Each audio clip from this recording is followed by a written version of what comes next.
ખાતે આજની આ વિશેષ પત્રકાર પરિષદમાં સ્વાગત છે। આજની આ વિશેષ પત્રકાર પરિષદને ગુજરાત પ્રદેશ કોંગ્રેસ સમિતિના સન્માનીય અધ્યક્ષ શ્રી અમિતભાઈ ચાવડા અને કોંગ્રેસ પક્ષના વરિષ્ઠ નેતા સન્માનીય ડોક્ટર જયનારાયણભાઈ વ્યાસ સંબોધિત કરવાના છે। સાથે મારા સાથી પ્રવક્તા ભાઈ શ્રી હિરેનભાઈ, ભાઈ શ્રી અમિતભાઈ, ભાઈ શ્રી મુકેશભાઈ ઉપસ્થિત છે આજની પત્રકાર પરિષદમાં। હું વિનંતી કરું છું સન્માનીય અધ્યક્ષ શ્રી અમિતભાઈ ચાવડાને કે તેઓ આજના વિશેષ પત્રકાર પરિષદને સંબોધિત કરે। સન્માનીય અમિતભાઈ ચાવડા। આજની પ્રેસ વાર્તામાં આપ સૌનું હાર્દિક સ્વાગત કરીએ છીએ। આજે અમારી સાથે વિશેષ ઉપસ્થિત કોંગ્રેસના વરિષ્ઠ નેતા, રાજ્ય સરકારના પૂર્વ કેબિનેટ મંત્રી આદરણીય જયનારાયણભાઈ, પ્રદેશ કોંગ્રેસ સમિતિના અમારા મુખ્ય પ્રવક્તા માનીય મનીષભાઈ જોશી, સાથી પ્રવક્તાઓ ભાઈ હિરેનભાઈ બેંકર, અમિતભાઈ નાયક, મુકેશભાઈ, આપ સૌ પત્રકાર મિત્રો,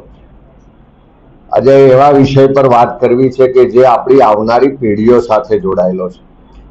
ને ખાસ કરીને ગુજરાત જે વિકસિત રાજ્ય તરીકે એની સ્થાપનાના દિવસથી અગ્રેસર રહ્યું છે, પણ આટલા વર્ષોના શાસન પછી પણ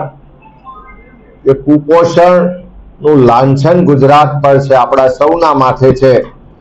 એ દૂર કરવામાં આ સરકાર નિષ્ફળ રહી છે અને એના કારણે આપણી આવનારી પેઢીઓ કુપોષિત ના રહી જાય એની ચિંતા સાથે તમારી વચ્ચે ઉપસ્થિત થયા છે। હમણાં જ કેગનો અહેવાલ આવ્યો ને કેગના અહેવાલમાં પણ ચિંતા કરવામાં આવી કે 3 દાયકાના શાસન પછી પણ જે ભારતીય જનતા પાર્ટીની સરકાર છે, જે મોદી મોડેલ તરીકે આખા દેશમાં પબ્લિસિટીને વાહવાહી કરવામાં આવે છે,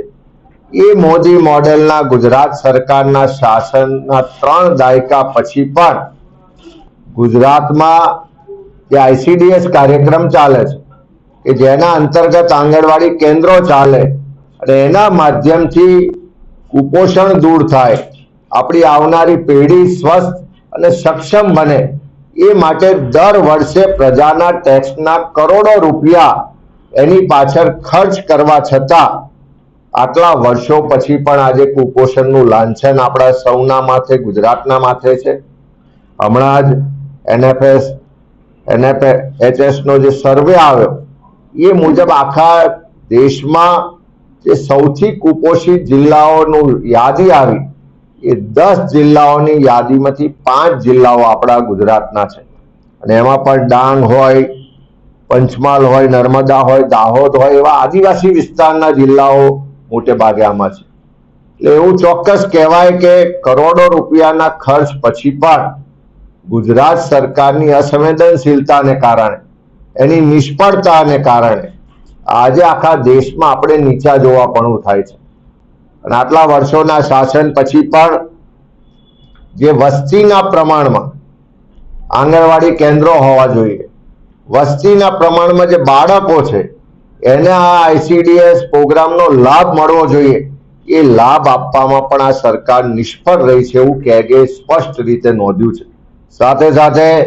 એક તરફ વિકાસની વાત કરીએ, વિકાસ ને ગ્રોથ એન્જિન ગુજરાત છે એવી વાત કરીએ,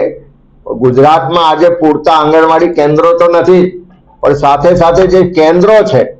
એમાંથી પણ કેટલાય કેન્દ્રોને ભાડાના મકાનમાં બેસવું પડે છે, કેટલાય આંગણવાડી કેન્દ્રો જર્જરિત હાલતમાં છે, બાળકોને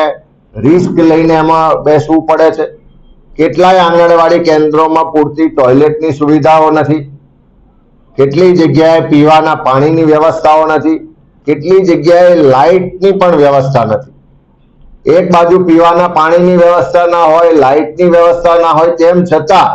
રાજ્ય સરકારે કરોડો રૂપિયાના RO મશીન ખરીદીને કેન્દ્રોને આપ્યા છે એવું કેગે સ્પષ્ટ નોંધ્યું છે। એટલે ખાલી ખરીદી કરીને ભ્રષ્ટાચાર કરવામાં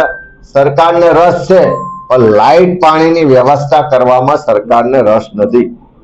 એક બાજુ ઉત્સવો હોય, તાઇફા હોય, સરકારી કાર્યક્રમો હોય, ભીડ ભેગી કરવાની હોય કે પોતાના રાજકીય એજન્ડાઓની વાત કરવાની હોય, ત્યારે આંગણવાડી કેન્દ્રની બહેનોને ટાર્ગેટ આપવામાં આવે કે બસો ભરીને લાવો, આટલી બહેનો લઈ આવો, પણ જ્યારે હાઈકોર્ટ કે તેમ છતાં એને પૂરતો પગાર આપવાની વાત હોય તો સરકાર એના માટે ગંભીર નથી. એક બાજુ પૂરતા પ્રમાણમાં કેન્દ્રો ના હોય, પૂરતા પ્રમાણમાં બાળકોને એનો લાભ ના આપી શકતા હોય, એને લાઇટની, પાણીની, સારા મકાનોની વ્યવસ્થા ના હોય, આંગણવાડી જે કેન્દ્રમાં બહેનો કામ કરે છે, આંગણવાડી વર્કર ને હેલ્પર બેન, એને હાઈકોર્ટના કીધા પછી પણ પૂરતો પગાર આપતો નથી. ત્યારે કેગ દ્વારા બધી જ બાબતોને ખૂબ ગંભીરતાથી નોંધવામાં આવી છે અને એ જ બતાવે છે કે સરકાર 3 દાયકાના શાસન પછી પણ કુપોષણ દૂર કરવા માટે ગંભીર નથી અને કરોડો રૂપિયાના ખર્ચ પછી પણ સરકાર આમાં સંપૂર્ણ રીતે નિષ્ફળ હોય એવું દેખાઈ રહ્યું. ऐसे ही अन्य खबरों के लिए चैनल को सब्सक्राइब कीजिए। खबरों का नोटिफिकेशन पाने के लिए बेल आइकॉन को जरूर दबाएं।